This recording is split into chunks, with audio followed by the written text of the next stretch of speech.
For years, Earth smiled, negotiated, played nice. The galaxy thought it was mercy. It wasn't. It was patience. Ambassador Chin had warned them. Standing before the Galactic Coalition's assembly, her voice had been steady, almost pleasant. Humanity prefers dialogue to destruction. We hope this preference is never tested. The Tsar delegates had laughed. Actually laughed. That was 3 years ago. Before the trade blockades. Before the navigation errors that led Tsar warships through human space. Before the frontier colonies burned. Earth had filed protests, requested mediations, even offered concessions. The coalition called it admirable restraint. The Tsar called it weakness. They stopped calling it that on Tuesday. It started with the children. Transport vessel Hope's Dream carrying 300 families to New Eden Colony. No weapons. No military value. Just farmers and teachers and their kids singing songs to pass the journey. The Tsar cruiser Blade of Conquest opened fire without warning. No survivors. The captain even broadcast the destruction, adding commentary, see how the weak scatter before true strength. The emergency session of Earth's parliament lasted 4 minutes. President Martinez stood before the coalition's holofeed, and for the first time in diplomatic history, she wasn't smiling. "We asked nicely," she said. "We won't ask again." Then Earth went quiet. Not silent, quiet. Like the moment before thunder. Their diplomats departed within 48 hours, polite to the last, leaving thank you notes and settling their tabs. Their merchant fleet rerouted without explanation. Their navy, small by galactic standards, simply vanished from tracking systems. "They're running," the Tsar Supremacy Council declared. As we knew they would. Admiral Krext, the hero of a dozen campaigns, summed up the coalition's view. Humans were an amusing experiment. Now we see why most species don't survive first contact with real power. 72 hours after the Hope's Dream massacre, Tsar Outpost Delta went dark. No distress signal. No energy signatures. Just nothing. When scouts arrived, they found the station intact but empty. Every system offline. Every weapon cold. 40,000 military personnel gone. The only sign of what happened was a message carved into the command center's floor in perfect Tsar script. "You were warned." Outpost Gamma fell silent next. Then Beta. Then a dozen frontier fortresses, each more heavily defended than the last. No debris. No bodies. No signs of struggle.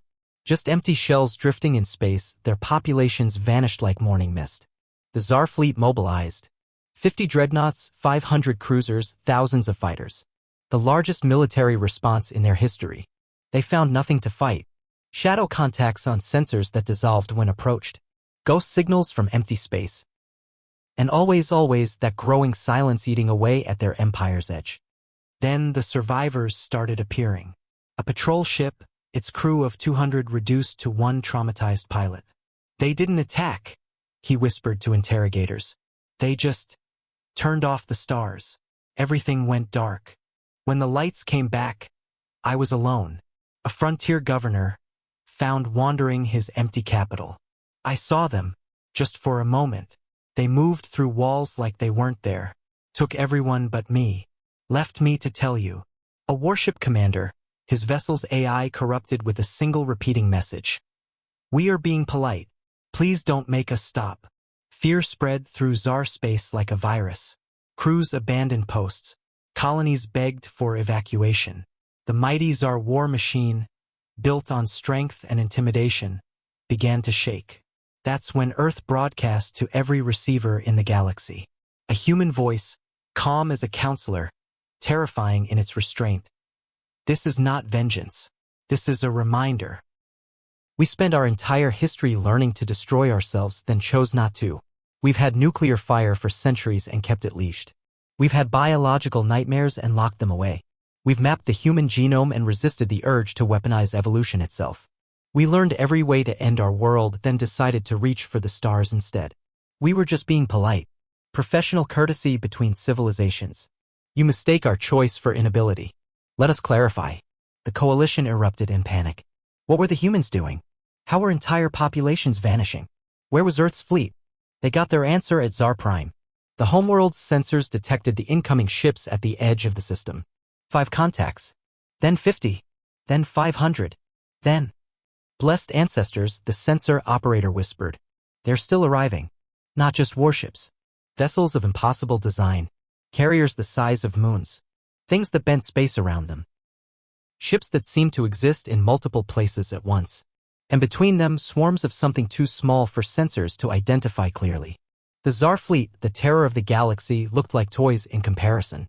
Grand Admiral Thaxayar, commander of home defense, had conquered 17 species. He'd never lost a battle. He opened a channel to the human fleet, snarling his defiance. You think numbers frighten the Tsar? We are strength itself. We are a... You are out of time, the human voice interrupted. Not angry. Not gloating. Just factual. We're here to talk. You have 30 minutes to surrender unconditionally. After that, we're no longer polite. Never. The Tsar do not. Every weapon in the Tsar fleet powered down simultaneously. Every shield collapsed. Every engine died. 50,000 years of military advancement neutralized in an instant. 29 minutes, the voice continued. We prefer conversation to demonstration. But we prepared for both. Thaxayar watched his tactical display in horror. The human ships weren't armed in any conventional sense. No plasma arrays. No missile banks. Instead, they carried something far more terrifying, technologies that turned enemies' strengths against them. Viruses that made AI suicidal. Fields that aged metal 1,000 years in seconds. Nanomachine clouds that disassembled atoms like a child taking apart blocks. 25 minutes. Your colonies are empty because we relocated the populations. They're safe, pending your decision. We can return them. Or not. Choose. You saved them? We told you. We prefer dialogue. But dialogue requires respect. You showed none. So we're teaching it. 20 minutes. The Tsar supremacy, masters of 100 worlds, feared across the galaxy, surrendered in 18 minutes. Earth's terms were simple: return to pre-expansion borders. Dismantle the military-industrial complex. Submit to coalition oversight. And never ever mistake human politeness for weakness again. No planets were destroyed. No populations were eliminated. Earth had won the war without firing a single conventional weapon. They'd simply demonstrated that humanity had spent its entire history learning the most efficient ways to destroy, then chosen not to. Until pushed, the human fleet departed as quietly as it had arrived, leaving only one modification to Tsar Prime, words carved into the planet's largest moon, visible from the surface in letters 100 kilometers high. Courtesy is not cowardice. Kindness is not weakness. We chose peace. Don't make us choose again. In the coalition assembly, as the dust settled and the implications sank in, Ambassador Chin returned to her post. She smiled the same pleasant smile, spoke in the same gentle tones.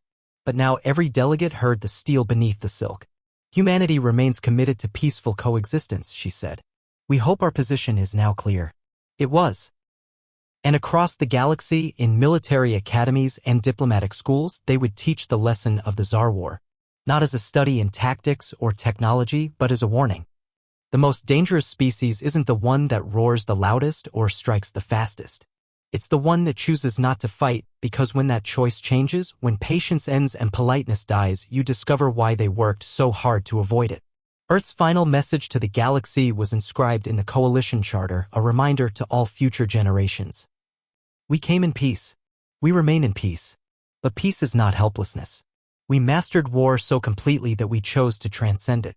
Remember that choice? Honor that choice? Because the day humanity stops choosing peace is the day the galaxy learns why we needed to.